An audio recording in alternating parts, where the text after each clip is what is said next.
Sorry I'm late, but I am having serious Wi-Fi issues yet again, and I was gonna give this a good old college try, but it's been going on and off. I'm running from my phone right now. Anyway, any feedback on the signal? I want to proceed. I'm dying to do this, but I don't want to do it if the signal's not working. My Wi-Fi isn't any good right now. I'm running off my phone hotspot. It's come down to that. That hasn't worked so well in the past, but it seems I was at least able to log into the Restream page, which I was having trouble doing with my Wi-Fi. So how's the signal, folks? Please let me know, and that'll cue me in as to whether I should move forward or crawl back into bed. No, I'm not going back to bed. No way. Yeah, let me know. How's the signal? I wanna get down and do this. You know, I've really hated the way the past month has gone with just so much stuff getting in the way um, of the simple things. Okay, so far so good. People are um, affirmative. Okay. All right. Well, yeah, keep me posted. I you guys already saw me melt down yesterday. Thank you for coming back. I don't know, maybe you enjoy watching me melt down. Maybe I'm like John Cleese or Groucho Marx. People just love to see you get angry and freaked out and stressed. Maybe watching my live stream is like watching Faulty Towers. I don't know. Um, I'm not. I'm not nearly as funny as him. But anyway, all right. So I thought, yeah, today as usual, I've come here with no sort of plan. I posted a video yesterday. A sort of little vertical thing of me walking down a trail and talking about Abraham Lincoln and Mary Todd Lincoln. I don't know if you've seen it so far. I tried to premiere it for you guys yesterday, and that was just the beginning of you know of yeah, a pretty crummy day all around. I mean, nothing to whine about further. um Okay, Chelsea's got a question here. Chelsea says, or she asks, "Hi Nick, since we're headed into eclipse season, I was wondering if you've ever done an election around one. I know some people have, and other people's don't recommend it." Um, it depends on how much of a window you have, and sometimes someone is planning a wedding or something like that, and they've got they've got the date, and they just want you to pick the right time or so. Sometimes your parameters are limited, and you have to anyway. Yeah, usually you want stuff sort of away from the nodes, or at least you want to try to be kind of clever about it. Um, but I mean, much of the time you don't have those options. Um, yeah, have I ever done an election around an eclipse? Probably, because so many times when people have engaged me to do electionals, there have been parameters where like I really had no choice. Um, yeah, I could go on and on. It's been interesting observing that kind. I mean, because that's life. You're total free will is a bit of a myth. You have some freedom to maneuver. If you live in the modern world, you have some choices in life, and yeah, maybe they are things like buying homes or opening a businesses where you have some leeway, and if you do, then you're gonna do your optimum, and you probably will try to keep that electional away from the eclipses. All right. I mean, look, the United States keeps choosing has chose a lunar eclipse person back in 2016, and I think they're going to choose that person again in 2024, and that's what you get. You opt for an eclipse, you get an eclipse, and yeah, the people are being eclipsed. Okay. I hope that answers your question. I hope that suffice.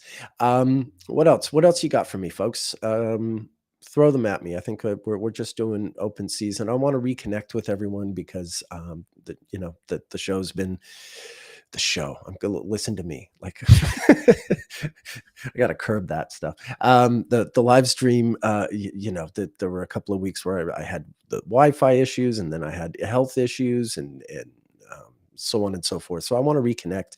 And I think that the good old days of this live stream back last spring, the ones that worked best. I mean, it's always it's always a bit of a wild card, and that's deliberate. Sometimes it's just not. Yeah, it's day-to-day life. Sometimes they'll be they'll plug into something, and some days it just I'm not feeling it and it doesn't work. But I feel like I'm feeling it. I want to I want to answer questions, and I know a lot of you are astrology students, seasoned astrologers, um, fellow travelers. Oh, yes. Can I talk more about the Sun, Mars, and Scorpio cycles? That's a good idea. I have a slide.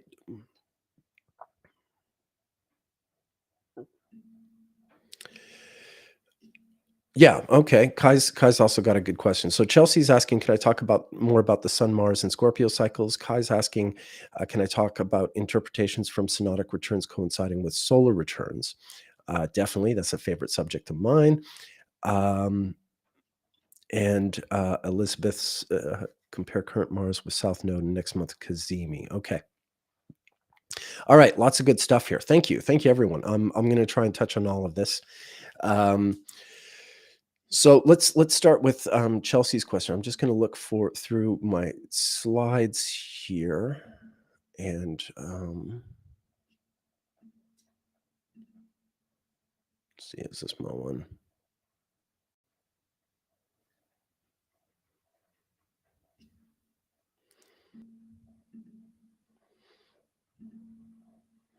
Yeah, here we are.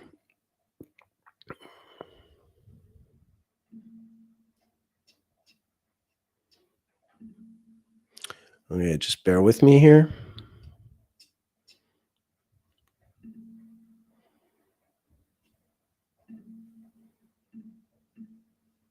There we go.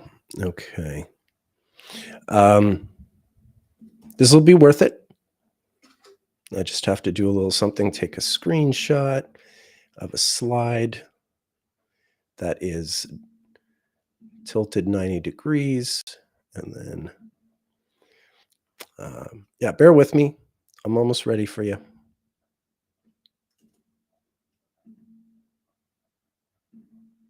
Okay.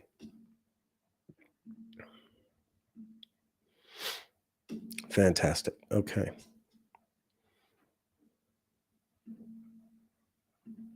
All right.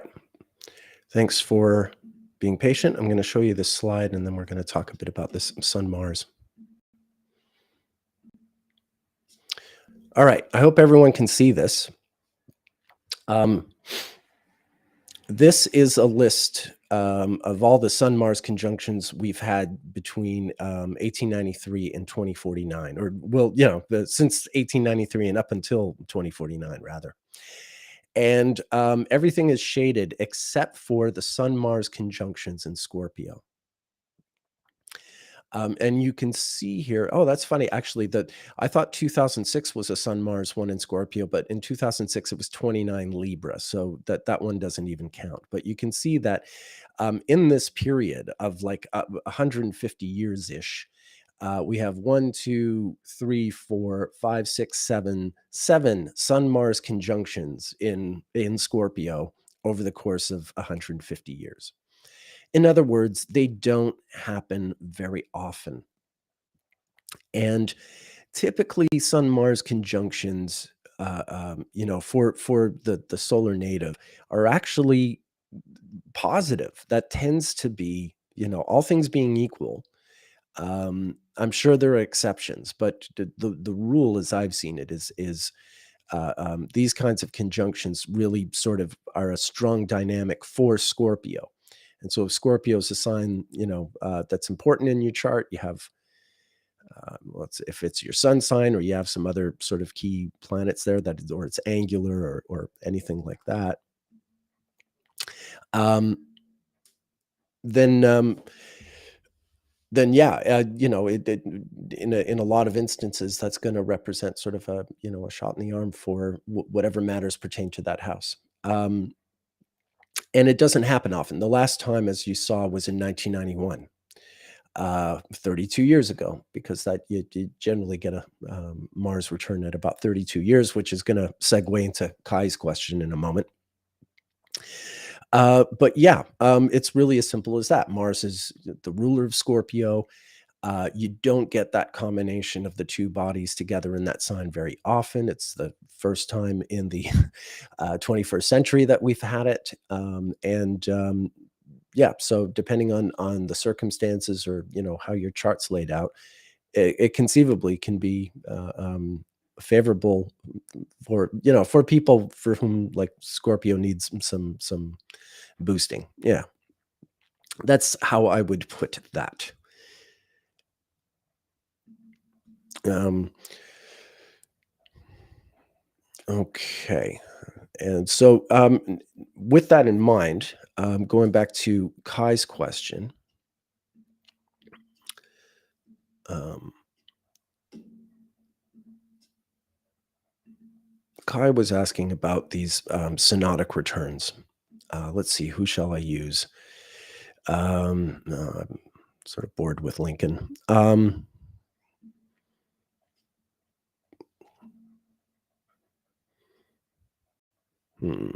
Who's the best example?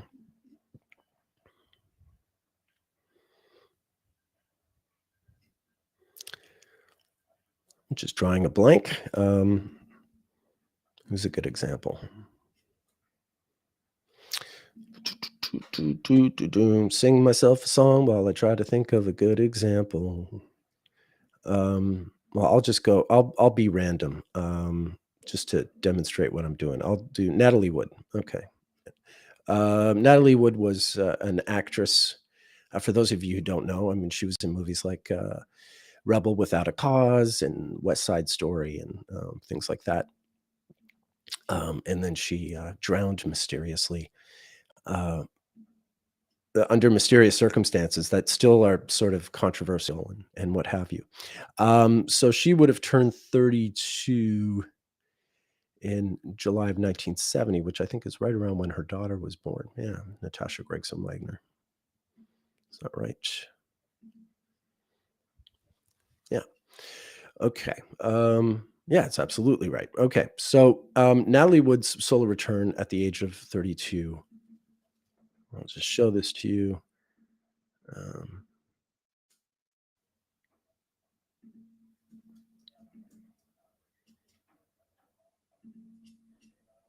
whoops. Okay. So this is Natalie Wood. This is her 32nd birthday in 1970. She's at this point 7 months pregnant, as it turns out, but that's, well, I'm not going to say it's irrelevant, but I just want to point out the sort of the basic contours. Now, talk about having Sun Mars, that this Sun Mars Pluto in her chart is quite unique. And at 32, what you get is a Sun Mars return. And you can see, even though Mars is now in Leo in this particular chart, you can see it's within 3 degrees. It's a return. And then Venus is just within 2 degrees. So this is what you get at 32, is you get these simultaneous Venus-Mars returns. Now, in her case, she's a Libra rising, Aries rising. So it's immediately taking us to the angles and talking about stuff that's going on with regard to the angles. And what I know about her life right now, she had been married to Robert Wagner, who's another movie star and then a TV star. She was married to him in the 50s, and then they broke up. They got divorced, and she went on and she later married some guy named Gregson Wagner. And this is who she's married to when this chart happens. And she gives birth to Natasha 2 months later. But I know that by like 1972, so not long after this, she winds up divorcing Gregson Wagner and remarrying Robert Wagner. And then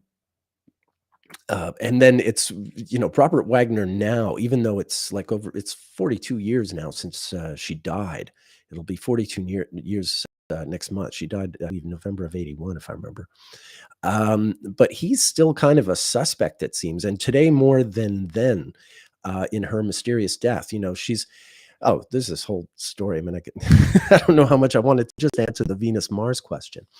But you can see how the Venus in the 12th, the Mars, natal Mars in the 10th, I guess that return Mars does spill over to the 11th. But here was a Hollywood actress she's sort of, um, settling down and having a family after sort of being this, she was a pretty big star all through the 60s. Even in 1969, she was in Bob and Carol and Ted and Alice, which was kind of a big hit. So she was, making movies all through the 50s and 60s. She'd been a child actress. She's in The Miracle of 34th Street, the little girl who doesn't believe in Santa Claus. That was her. But I just wanted to point out that charts like these, your Libra risings, your Aries risings, your Taurus and Scorpio risings, when you get to that 32nd birthday, you're seeing the ascendant descendant axis sort of be lit up, and there'll be something about where those placements are in their respective houses that speak to something about the situation. Now, besides that, there are other things I think, actually going back to Abraham Lincoln, just some of these other sort of planetary returns. Because I did mention something about Lincoln at one point. He had his last birthday. He turned 56. Let's just say, I'll do it for 15th, 1865, natal, blah, blah. Current. Okay, so this is something I've referred to in the past, but I'll just illustrate it for you guys so you see where I'm coming from. Actually, let me just check on the chat, make sure my signal is still good.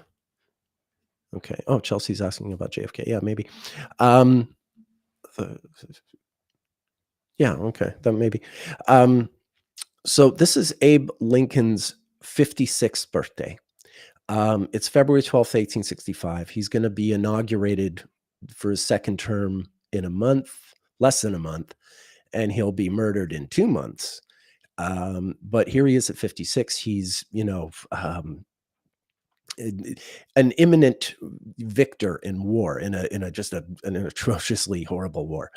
At this point, everyone knows, like, it's the last months of a war. So even though the Confederates have not surrendered yet, everyone kind of sees where the wind's blowing and how things are going. But yeah, what you get at 56 is a Venus nodal return. And I find these kind of interesting too. Like, it occurred to me, I mean, this is, again, remember, this is, he's just turned 56 and he's about to die at the tail end of this terrible, terrible war. And that kind of reminds me of someone else, not someone who was a victor, thankfully. But yeah, screaming, angry Austrian, German, mustache guy. This guy had his 56th birthday. Let's just do. This guy had his 56th birthday.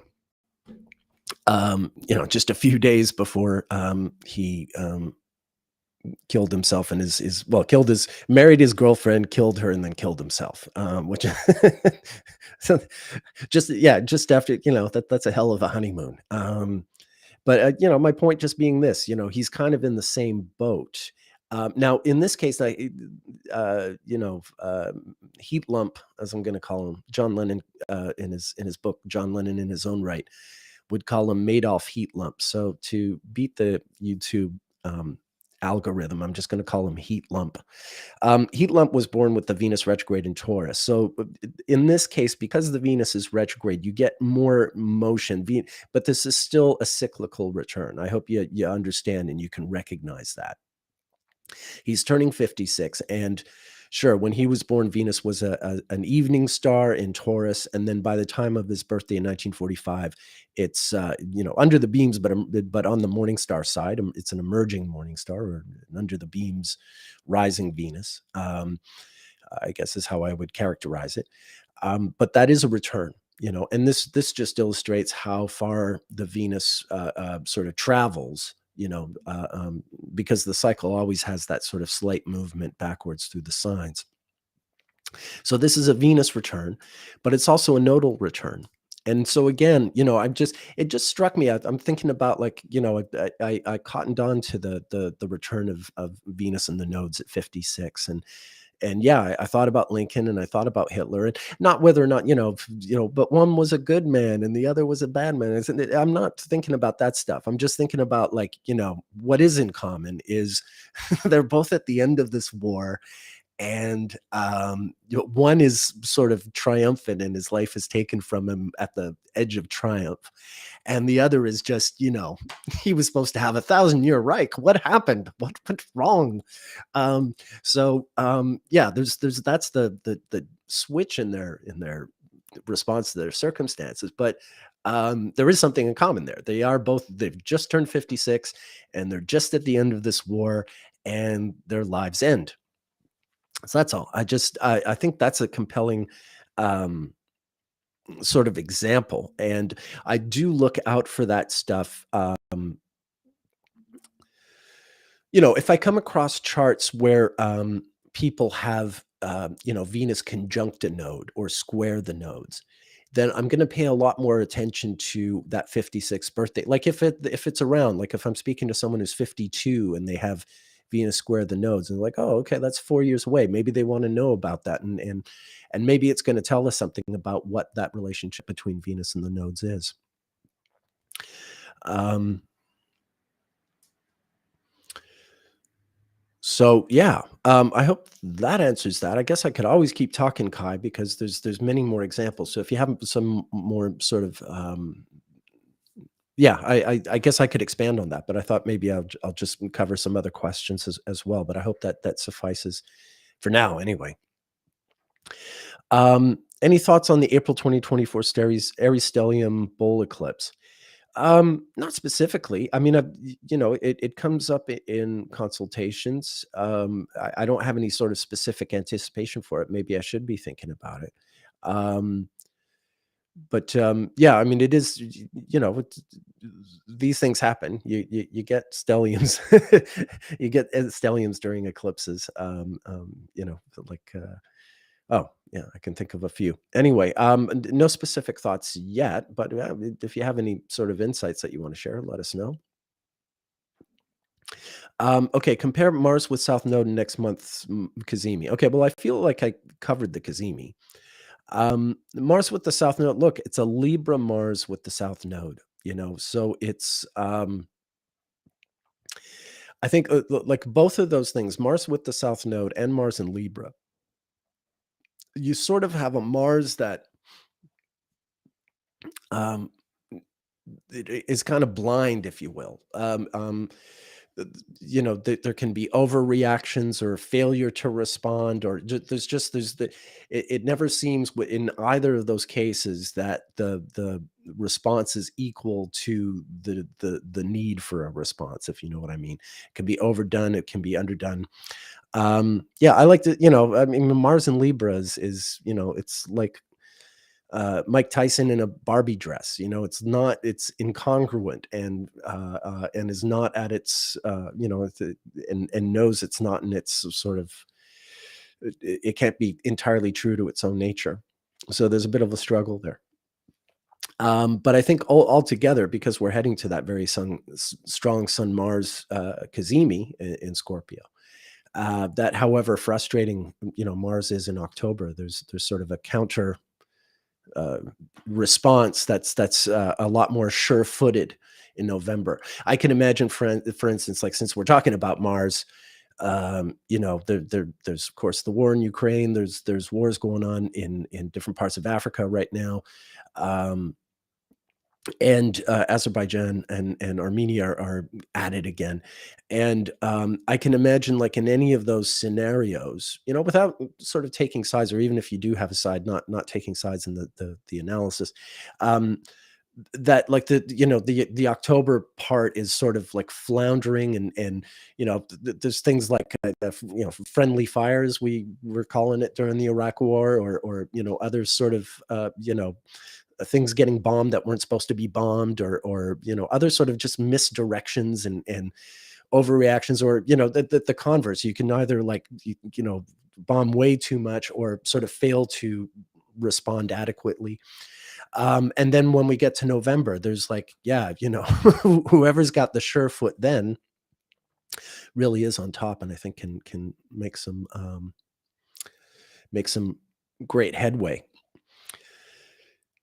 B Haven says LBJ style negotiating. Mars can work there with support. Yeah, I mean that what B Havens is referring to is Lyndon Baines Johnson, when even before he was president, he was like this, because he was the um, Senate Majority Leader, I believe. And yeah, he was, and he was very tall, and he was very arrogant and intimidating. He used to sort of like lean, if he wanted to convince someone to see things his way, he would sort of lean over them. And I mean, obviously this was other men.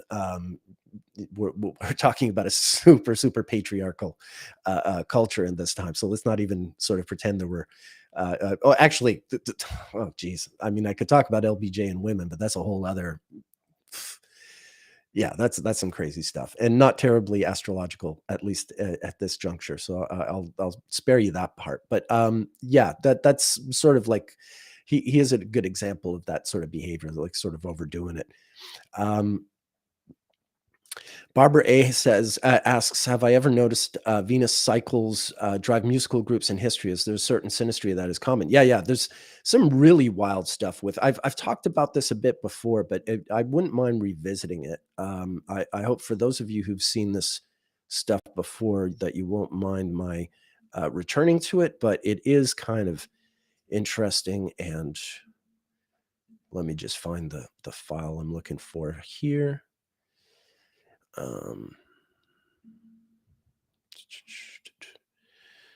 Venus, arts, music. Yeah, I have all these different bands. I'm gonna, they're different groups that I'll show you.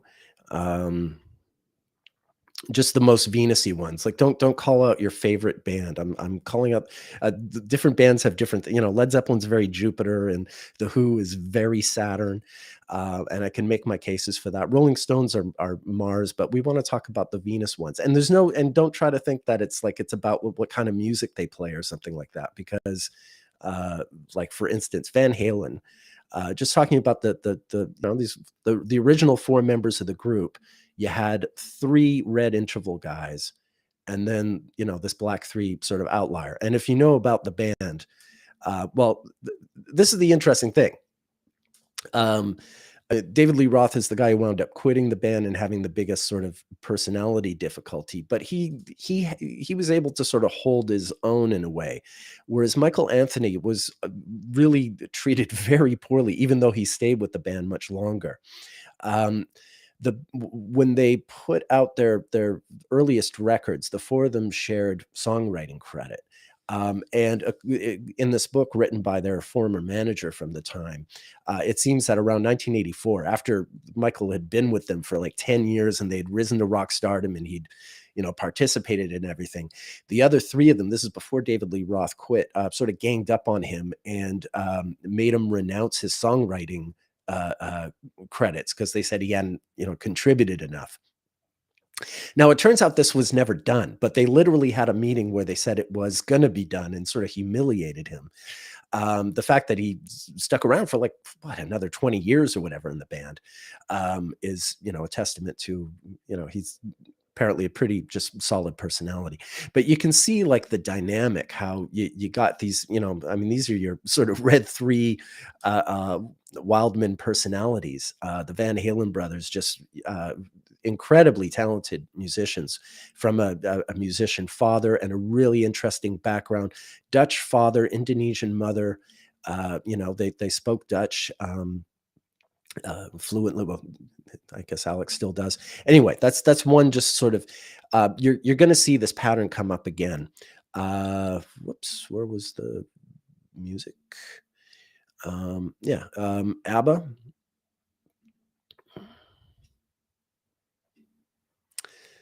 ABBA, again, like Van Halen, you have, well, these stupid slides again. You have 3 members who are red intervals, and then 1 outlier, Anifrid, the only Norwegian. Yeah, and I mean, it's hard to say who's kind of the outlier in the group. They were 2 couples who got divorced, although Bjorn and Agnetha were married before ABBA became a thing, whereas Anifrid and Benny were just, a couple. And then towards the end of ABBA, Anifrid and Benny got married literally right around when Bjorn and Agnetha were getting divorced, and then later Anifrid and Benny got divorced. But still, you see, yeah, it's just interesting that, as with Van Halen, you get sort of a 3-on-1 kind of situation with the intervals. But look, some people like Van Halen, some people like ABBA, some people like both, or some people like neither. It's not really important, just to get a sense of it's not who you like, but to appreciate that you have this creative chemistry between 4 people, and how the Venus cycle reflects the dynamic between those 4 people, because these groups are rarely sort of equal. Yeah, the Bee Gees are interesting, because it's so, like, okay, first of all, I mean, Robert Stigwood was just their manager, but he also happens to be, get out of there. He also happens to be a red 4 interval. But then Robin and Maurice Gibb, who were the twin brothers in the Bee Gees, are both red 4s. Well, of course, they're twins. But then their younger brother, Andy Gibb, was also a red 4. And then finally, Barry Gibb. This is funny. Just yesterday, I was talking about how Lincoln's mother, in my little video, if you haven't seen it yet, I talk about how Abraham Lincoln's father died during a red 2, and he got married to a red 2, and his mother died just 9 days before a red 2. So it's kind of like horseshoes or darts, where that's a really interesting near miss, even though it's not quite on.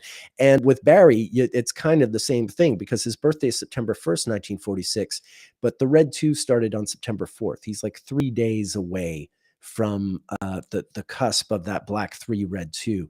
In fact, Freddie Mercury was born on September 4th, and I don't know if he's a black 3 or red 2, because we don't know what time he's born.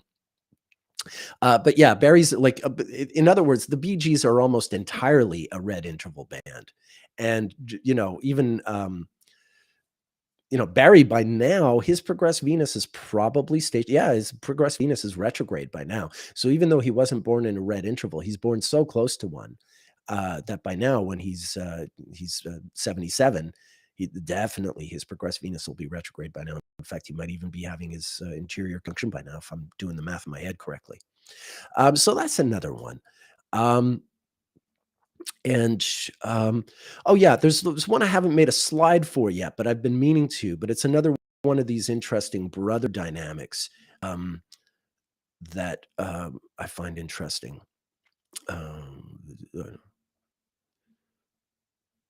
Creedence Clearwater Revival. I'll just do this from the chart file.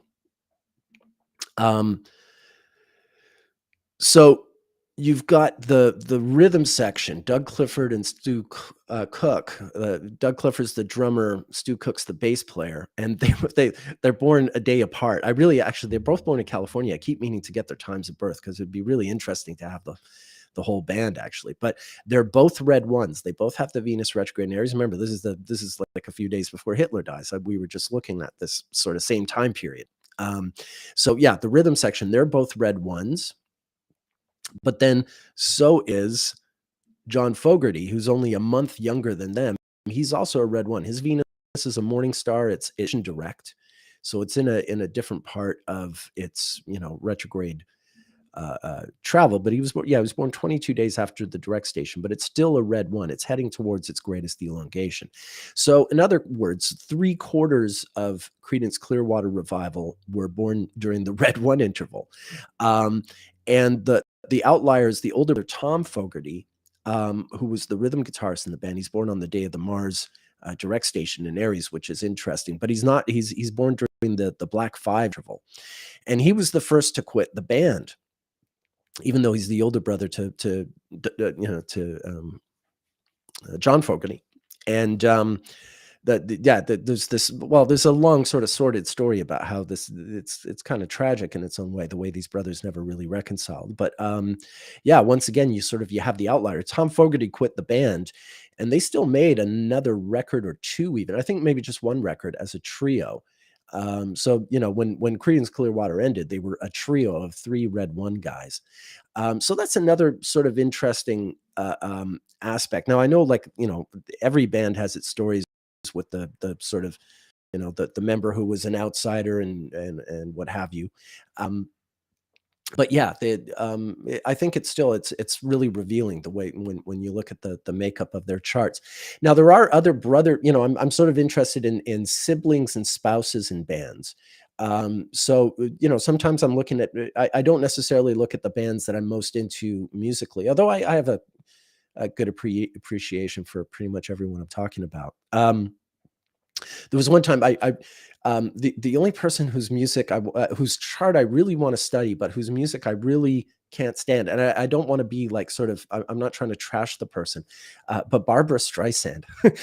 Barbara Streisand has some really interesting Venus stuff in her timeline, and I apologize if anyone out there is a big Barbara Streisand fan. It's just taste. It's just I don't I respect anyone who's really a big fan of hers. It's not like I don't think she's talented or anything. But anyway, I tried. Like I was trying. When I study these people, I do a deep dive. I I get into their art. If they're musicians, I listen to their music. If they're filmmakers or whatever, whoever I'm studying, I do the deep dive.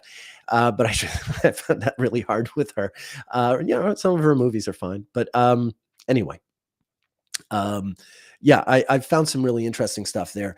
There are other sibling bands like, say, AC/DC or the Kinks, where there's some really interesting, brothers who were in a band together for a long time, but they don't correspond as much to the Venus cycle. They have their own thing. There is something kind of Venusy about the AC/DC timeline, which I could get into sometime, but not with the members of the band. I don't think any of them were born during the red interval. Actually, is there no? Yeah, I can't think of anyone who's a red interval in AC/DC. Anyway, I hope that sorted that. Okay. I'm really glad my phone hotspot seems to be working. Oh yeah, Chelsea Collins says they just arrested a man suspected of killing Tupac Shakur the other day, 27 years after his death. Saturn cycle, no times chart for him though. Saturn in Taurus natally, I think.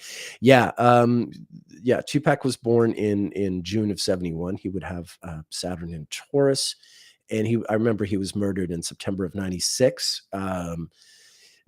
Every time I'm in Las Vegas, which isn't that often, but anytime I've been through Las Vegas, I've always passed by that sort of the street where he was shot. I'm very aware of it when I'm in the city. It's a landmark to me.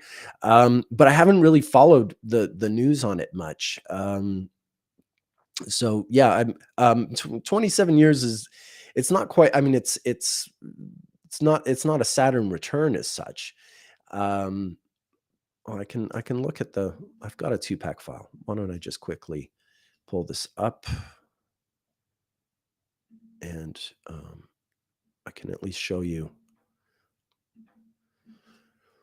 what may or may not be involved, even though if I don't have any.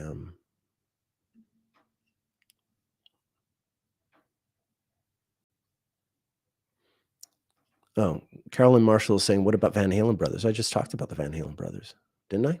I talked about Van Halen. I don't know if I said something about the brothers. Um, Wait, where was I? I just got distracted. Oh dear. Barbara A asked if I include managers when I study bands. Yes, always. They're very important. Oh yeah, Tupac. Good grief, old memory. Yeah, Tupac. Here we are. So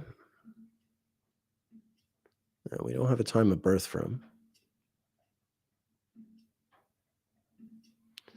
But yeah, there's Saturn at the very end of Taurus, so it would go into Gemini soon, and it's this opposition and this Mars about to go retrograde. His Mars went retrograde by secondary progression when he was 24. Yeah, which was a year before he was killed. Um, in fact, it'd be interesting to see how well that. Okay, so yeah, he was shot on September 7th and died on the 13th. But I'll go with the shooting because obviously that's the thing that killed him. That's my amazing insight. It was the gunshot that killed Tupac. So yeah, these are the transits he was having at the time, and Saturn was at 5 Aries. So you can see we're not quite at the Saturn return of that. Maybe if there's a trial and everything that by the time this person is convicted, around about 2026, sounds about right. A little over 2 years from now, maybe that'll be the Saturn return, and we'll have more of a sense of how that fits in there. Gee, it really would be great to have a time of birth for him, though. It really would. Yeah, but that's yeah. I mean, you can see there's stuff happening there, but we don't really have a lot of context for it because we don't have a time chart. Okay, and oh, Carolyn's asking about Wolfie Van Halen. Yeah, I've got his birthday. I really want to look at his chart. You know, I am a big Van Halen fan. I mean, when I was my first rock concert was Van Halen in 1981, but I was also a very disgruntled Van Halen fan. And even before Roth left the band, I was kind of disgruntled because I felt like they'd made their best record in 1981, Fair Warning, and it was not a commercial success. And so they sort of veered off the course of where they were going with that record. And I really loved it. I bought it the day it came out and saw them on that tour, and it still sort of stands as like this. Oh, when this was just before I turned 13. In fact, the concert ticket was a 13th birthday present, even though the concert was like 9 days before my birthday. But yeah, anyway, I was, always this was my idea of having high standards and stuff, is just getting mad at bands because they didn't make the records I wanted them to make. This is who you're dealing with, folks. I was an interesting kid. Okay, B Havens. Yeah, I'm not fond of her music. Okay, we must be talking about Barbara Streisand, but she's definitely an interesting person. Agreed, fully. I agree. Worth an astrological look. Yeah, Cher is another person whose chart is really interesting. I agree. Yeah, Cher, Barbara Streisand, Liza Minnelli, all very interesting, even though they're not like. Yeah, there's music I love. There's music I like. There's music that, yeah, I can go with that. And then there's music like, yeah, I'm sorry, I really can't do it. And Barbara's definitely there. Cher is kind of like, yeah, it's, uh, it's fine. It's fine. I don't dislike her music. But I never like put on a Cher record and, dig into it. Call me a snob or whatever. Oh, a deep dive into Anne and Nancy Wilson of Heart. Yeah, that's a good idea. And Eleanor B is saying, I was also, yeah, the charts of a few scientists, Oppenheimer. I've been on the side doing a lot of reading on Oppenheimer and looking at the charts of all those scientists involved in the project, but I'm still working on it. So I want to wait before I talk about it, but I'm very keen to talk more about Oppenheimer. But I can talk about Anne and Nancy Wilson of Heart. Why the hell not?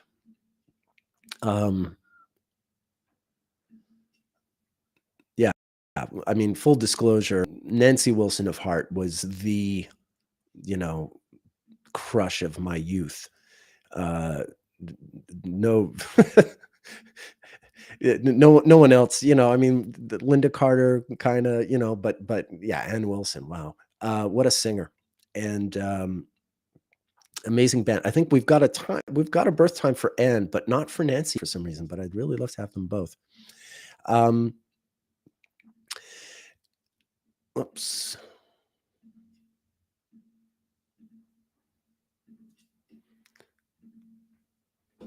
Yeah. So, Anne is a white 3. You can see she has a morning star Venus just setting on the descendant. That's got to represent Nancy, I would think. Looks like they both have. Well, Nancy probably hasn't Leo moon. She was born in California. We got to get her birth certificate. It's kind of weird that we don't have it, unless someone's dug it up since then. Haven't looked her up on Astro Live Link lately. I'll have a gander. But that really would be great to have. That is an interesting sort of double moon Pluto connection, though. Yeah, if indeed Nancy was born, say, earlier in the day and really does have a Leo moon. If she was born at the end of the day, she has a Virgo moon. At the very, like, at night. But yeah, aside from that, oh, what do you know? Speaking of Mars and Libra with the South Node, that's what Ann Wilson has. She has Mars in the South Node, conjunct in Libra. She can sure sing. She can sure sing. Yeah, that stuff is all in the 12th house. I don't know how that plays out for her. She's not, she's not one of these sort of even though she was a 70s rock star extravaganza, extraordinaire rather, she didn't have, if there were any sort of drug problems, I've never heard of them. I'm sure there was, some dabbling. But she's not that kind of 12th house anyway, at least not as far as I know. But yeah, there we are. That's the group. And I think, like, with Anne being Scorpio rising, the stardom years, the 70s years, when they were really,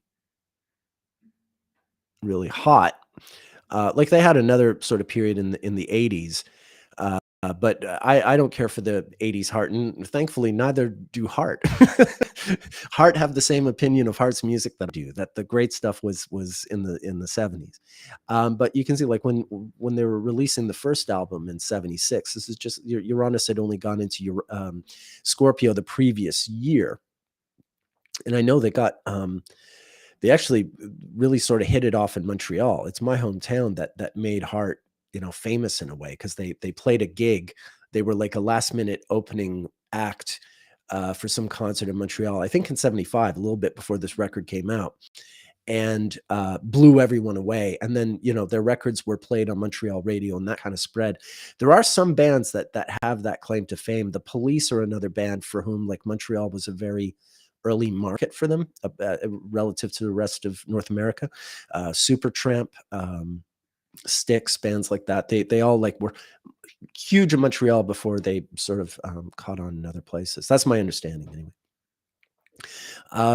But yeah, you can see, I mean, the whole rock star years, the thing about Heart in the 70s was Anne was dating their manager, Mike Fisher, and Nancy was dating the other guitarist in the band, Roger Fisher. So you had two brothers dating two sisters.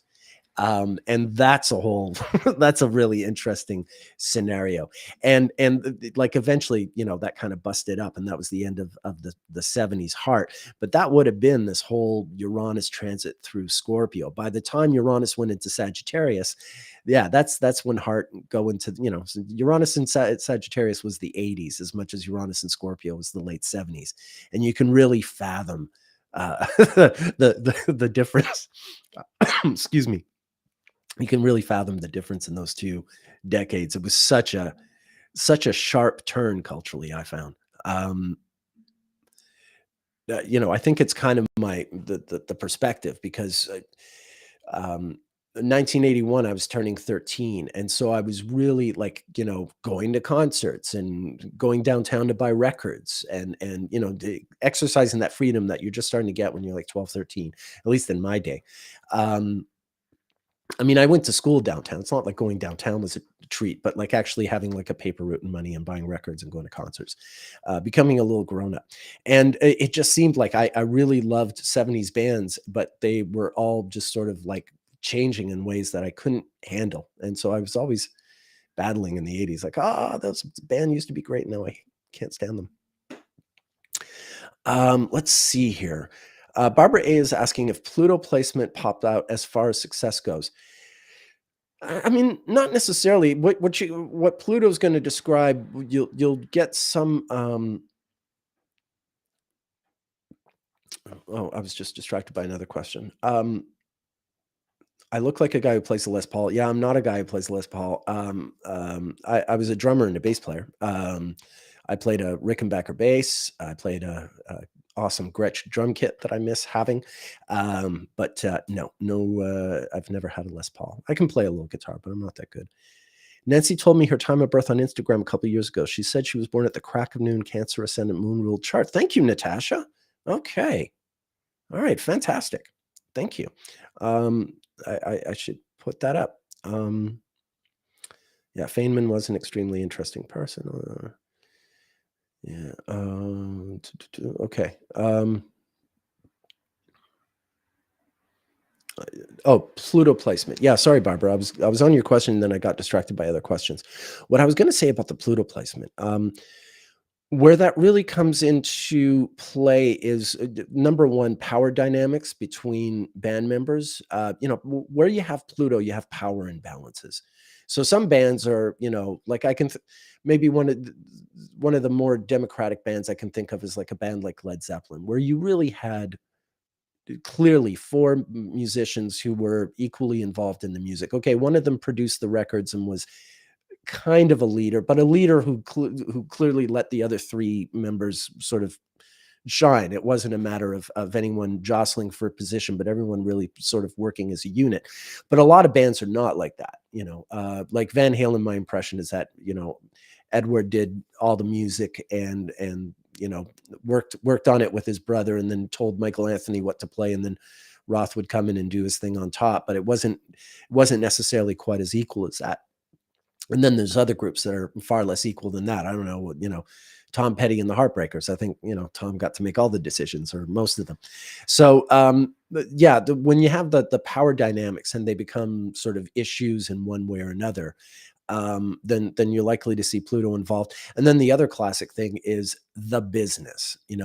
Like Pluto in music is the business. The big record sales, the big record companies, the big concert venues, Pluto is a 20th century planet, right? Pluto was discovered right at the same time that we were coming out with things like PA systems. I mean, I was talking about Heat Lump earlier. How, Heat Lump was good at one thing, which was giving these, freaky, angry sounding speeches in German. I'm not trying to give him props, but he proved to be very able at that. But he was using this new technology where you could speak into a microphone and speakers, people would hear your voice from a great distance. And that technology was just coming out at that time, in the early 1930s when he was coming up. He's one of the first to sort of use that technology. And that's Pluto, taking the human voice and being able to broadcast it over this great distance to a mass of people. That's 20th century stuff. You tried to give a speech anytime before that, like any of those famous speeches you hear from battlefields, in the 17th century or whatever. Come on, no one had an iPhone to record that, put that up on TikTok or anything. It's all sort of written down and reported afterwards. So yeah, that's a huge sort of Pluto thing to me, is the phenomenon of music in the 20th century. Think of all these different facets of Pluto that are involved culturally with the evolution of music. First of all, let's talk about something very obvious here.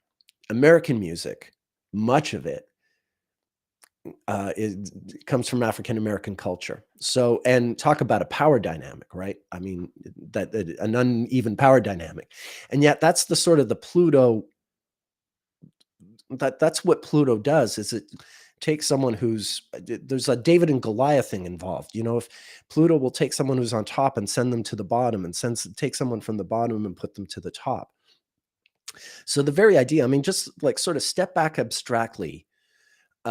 Step back, think in the abstract, and consider the fact that music being played by really, generally not just African American people, really poor people. The saxophone. The reason the saxophone became this big instrument in jazz is that at the turn of the century, it was considered a clown's instrument, so it sold for really cheap, so someone could get it and learn how to play it. and music that was coming out of the Mississippi Delta. People working sharecropping and making a couple extra dollars playing guitar at Saturday night dances and stuff. And this culturally, next thing you know, you get the 20s and the nightclubs, and that's bringing Pluto also sort of is merging us, in a way. So you're getting these two different classes of people in the 20s who are in the same room, sometimes. That's which is just, had been sort of unthinkable in itself. Sometimes dancing together, scandal. But yeah, the music and the way it just sort of transformed, the way it got electrified, and the way technology just sort of gave it this power, and the recording industry and what that's done. There's a lot of Pluto and all that, not the music itself.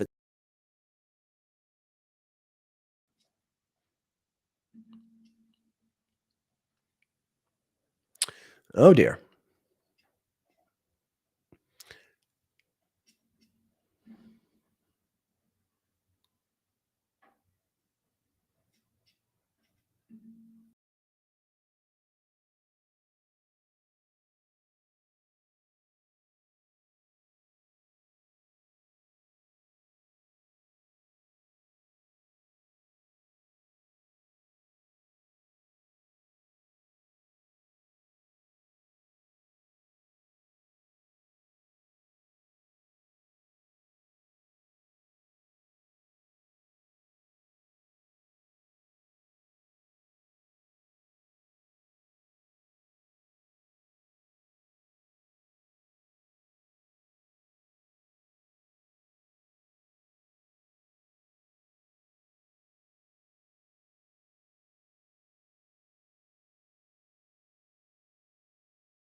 All right, this is bumming me out.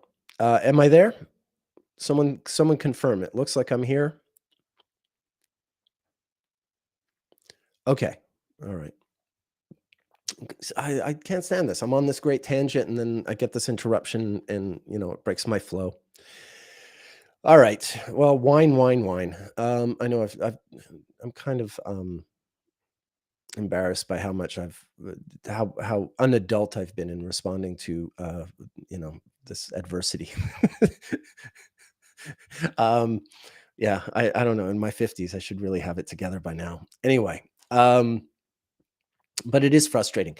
I have ordered, just to update you guys. I've ordered a Wi-Fi pod that should extend my signal and improve it, and that's really the best thing I can do for now. And I'll have it by next weekend's streams. So that should be better. Today I used my phone and it's mostly worked, although just starting to let me down now. Um, but yeah, that's yeah, just to summarize, African American culture, American music would be nowhere without it, is what Trab Rex says. And I mean, that's just stating the obvious. Um, yeah, the inner child, it's more my outer child was melting down. Yeah, so I just wanted to illustrate that Pluto in music is not so much the music, it's all the technology and the culture and just everything that was sort of 20th century about music is very plutonic. And yeah, the fact that what was, frankly speaking, an underclass socially, the way that culturally bloomed. I mean, look, I've lived all over the world, and I can tell you, everywhere, that the African American culture is this the most powerful cultural force anywhere. I've lived in Africa, I've lived in Europe, and it's undeniable. It's not that they're into American culture; it's specifically African American. It's huge, and that's played in. I mean, think of all the different sort of styles of music and everything that's been influenced, and even where you do have some really big white musical breakthroughs. They were taking a lot from what they learned from African American musicians. This is true in jazz and rock and so forth, and certainly hip hop. Hello. Um, yeah, I think it is Sting's birthday today.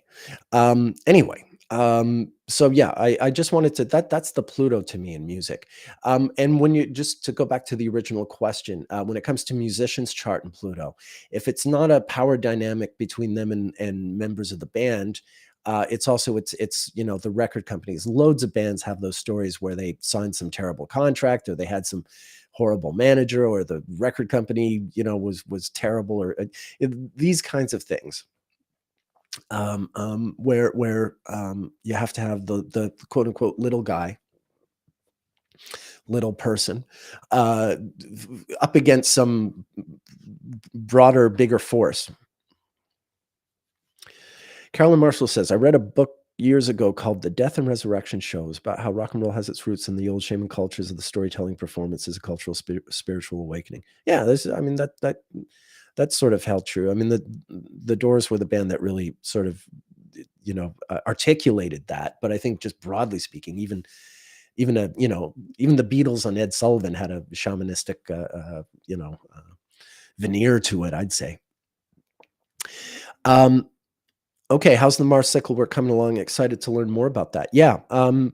The video I'm working on now, if it stops raining in Vancouver, I'm going to go out and film another one of these little quick shorts that I'm trying to do daily, or every other day maybe. So the next one I'm doing is also Venus, Muhammad Ali, which I know I've spoke about here on the live stream before, and I think on Chris's podcast. But I want to have a version of that story on my YouTube. And then I'm thinking of doing a Mars one. The first Mars story I would probably do is a time twin study of Elizabeth Taylor and Johnny Cash. B. Havens is saying, "Oh no, it's the Quakers." Oh no. Okay, I don't know where that's not getting the reference. Sorry, B. I don't know what you mean about the Quakers. What, Nixon? Nixon was a Quaker, but I don't think that's what you mean. I don't know where we're going with that. Okay. I think I'm kind of burning out. But yeah, just to answer your question, Chelsea, I'm going to put out this video on Johnny Cash and Elizabeth Taylor, both of whom, yes, the birthday card story, exactly. They were born a day apart, and they were both staying at the Betty Ford clinic, getting over their respective habits, and in December of '83, and they found out their birthdays were a day apart, and for the rest of their lives, until Johnny died in 2003, 20 years later, they sent each other a birthday card every year. So there's some really great Sun Mars stuff in that story. So yeah, that's one that I'm going to try to do this week after I do Muhammad Ali. And then, yeah, I have some other Mars stuff I'd like to talk about. The Mars retrograde in Pisces of 1956. Yeah, I'm thinking of doing little sort of studies of a little period, like take this little period in 1956 and talk about different people who were experiencing that Mars retrograde in Pisces. You had that year, everyone from, Elvis Presley to, Anthony Eden, the Prime Minister of England, and Khrushchev, and Marilyn Monroe, John Coltrane, Miles Davis. There's a lot of different people that I can talk about just with that one, like this little window in time, that Mars retrograde in Pisces is very interesting. So I want to do that.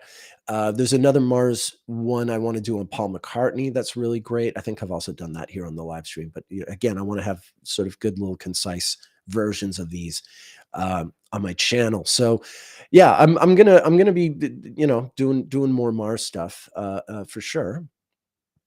David AC is asking me, before I go, quick question. For a normal client, not famous musician or politician, is there any benefit in you helping them identify Venus and Mars cycles? Yeah, absolutely, David, in so many ways. Yeah, it's not, I mean, I don't musicians and politicians, like, the reason I use them for examples is their lives are well documented, and so I can follow, I can use them as examples. But it's I also I don't just look at their lives when they're famous. I'm looking at them when they're struggling, and or after they've had their heyday and they're still trying to live their lives as ordinary people. Famous is fleeting, except obviously for some megastars. But look, famous or not, those synodic cycles of Venus and Mars are huge in consultation settings. They're really useful for rectification, which is part of what the case I was making in yesterday's video that I posted. Um, but also just like yeah, when I'm in readings, I mean, we cover a lot of ground because I know the synodic cycles. So when I'm talking to someone, I can just immediately isolate certain periods of time.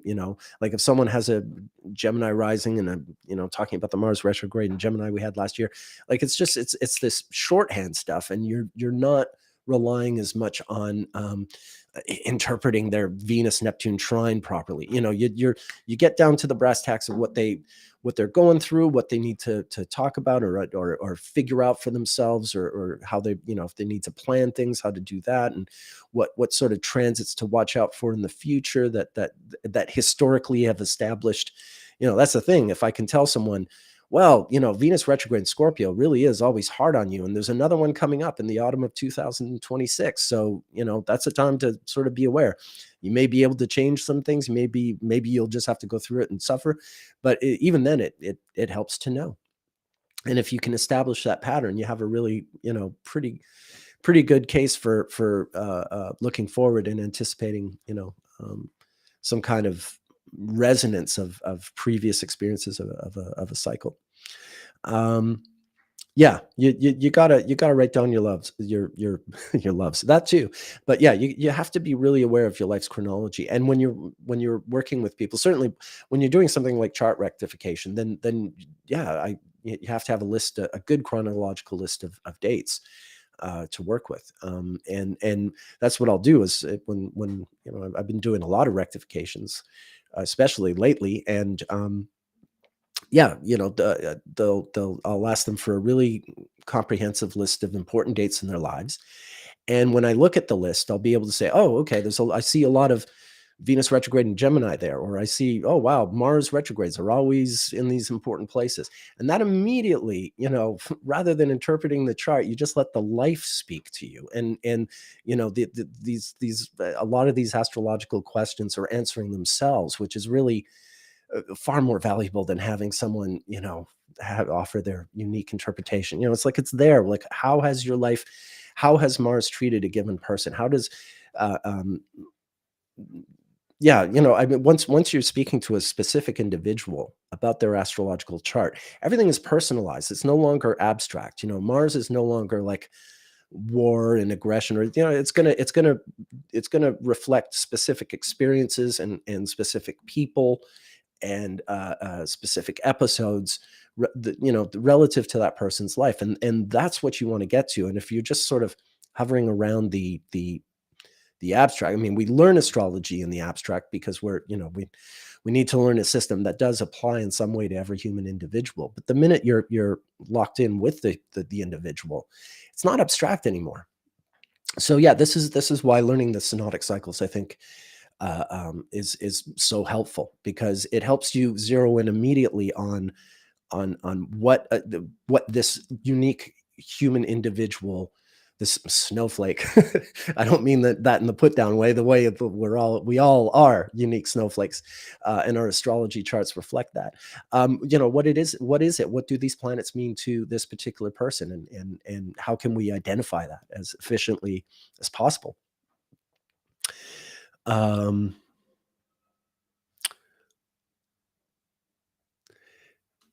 all right.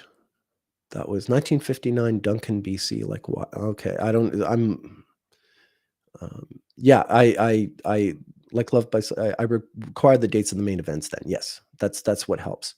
If someone gives me a timed chart, most of my clients are people who do know their birth time. And when they give me that chart, if I see they have, say, Scorpio rising, and okay, that Venus retrograde that goes by every 8 years, that might be important, or probably is. The Sun Mars conjunction that's coming up that I talked about, or past Mars retrogrades, that they don't happen often in Scorpio. We had one in 1999 and 1984. But yeah, they don't happen often, the Mars retrogrades in Scorpio. I guess in 2016 you had a Sagittarius one that wandered into late Scorpio, but that this way you've just got like a couple of isolated periods where these really sort of like, especially with Mars, where you have these like once or twice in a lifetime type of transits. But if it's in a sign that's really important in that person's life, you zero in on that, and boom, you get stuff. It's that easy. It really makes being an astrologer, especially a working astrologer, but certainly, I mean, I came to this knowledge through being a researcher. But for a working astrologer, it's just so much more. It's efficient. It's better quality. You do a better job, because you're not just relying on your ability to interpret a chart. You're going right into the person's life, what's important to them. And the astrology is just a guide to talk about whatever it is the person needs to talk about. Yeah, Chelsea is saying I should come talk about this at Kepler. Again, Donna invited me to do an online talk a little while ago, and I decided for the time being I didn't want to, but I would love to. I'm definitely in spirit a great supporter of Kepler. I've known some really incredible people who've come out of there. Hell, when I met Chris, he was a Kepler student. So yeah, at some point I will do a workshop. It would be a good idea. Okay, I am going to go soon, but loved by some saying I calculated my time with an online birth time rectification, but are they accurate? Yeah, I can't speak to that. I don't. Loved by some. I'm not going to go out and sort of criticize any other sort of astrological operation. Well, I mean, I guess if it's really egregious, I will. In terms of, yeah, astrologers getting into sort of, that stuff is just, it's counterproductive. It's counterproductive. I'd rather just sort of focus on doing what I do with astrology, and people are drawn to what I do because I guess what I say makes sense. Yeah, I mean, I think I don't know. I don't even know where you get an online birth time rectification. Like, was it done by a computer or by an astrologer who went into your timeline and tried to conjure up a chart that works, that really speaks to all the different periods in your life and all the ups and downs and everything. Does Mars conjunct Venus in February often? No, and no, that's not where Valentine's Day comes from. It happens. And Venus Mars conjunctions they'll come together every 32 years in. Yes, thank you, Love by Some. Venus and Mars conjunctions will recur every 32 years, pretty close to where they are. Yeah, like in February of 1962, there was a Venus-Mars conjunction, I think, in Aquarius. So then 32 years after that was 1994. And then 32 years after that is this 2024. So you can see, like, there's a 32-year sort of trail for it that you can follow. But I wouldn't, once every 32 years is not often. And no, I don't think it's why Valentine's Day happens then. But nice idea.